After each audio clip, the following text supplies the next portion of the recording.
I want to say. నేను మాట్లాడొచ్చా uncle? Hasni ఒక నిమిషం ఉండు. నాన్న నేను వీడు నాకు వద్దు అంకుల్. నేను వెళ్ళిపోతున్నా.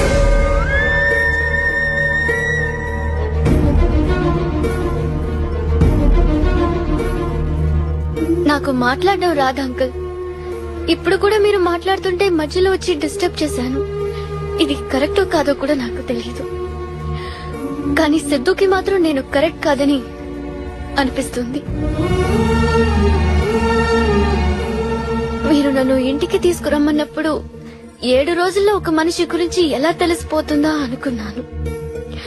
కానీ తెలుసుకోవచ్చని ఇక్కడికి వచ్చిన తర్వాత అర్థమైంది. మీరు నా గురించి ఏం తెలుసుకున్నారో నాకు తెలియదు అంకుల్. కానీ సిద్ధు గురించి నేను చాలా తెలుసుకున్నాను. ఒకప్పుడు వీలైతే 4 మాటలన్నాడు. ఇప్పుడు అస్సలు మాట్లాడొద్దంటున్నాడు. ఒకప్పుడు సరదాగా మాట్లాడడానికి ఫోన్ చేసేవాడు. ఇప్పుడు తిట్టడానికి ఫోన్ చేస్తున్నాడు.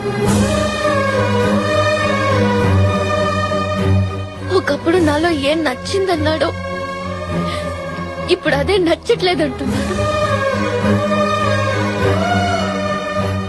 అయినా సిద్ధు నన్ను తిట్టాడని వెళ్ళట్లేదు అంకుల్. ఇంతకు ముందు కూడా సిద్ధు నన్ను తిట్టేవాడు. అందులో ప్రేమ కనిపించేది. ఇప్పుడు అది లేదు.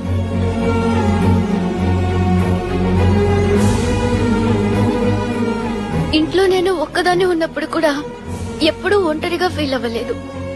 కానీ ఇక్కడ నా చుట్టూ ఇంతమంది ఉన్నా ఒంటరిగా ఫీల్ అవుతున్నాను.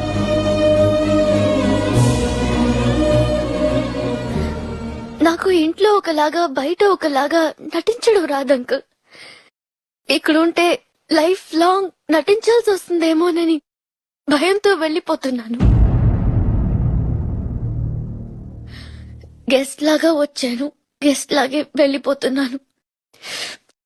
మీలో ఎవరినైనా హర్ట్ చేసి ఉంటే క్షమించండి.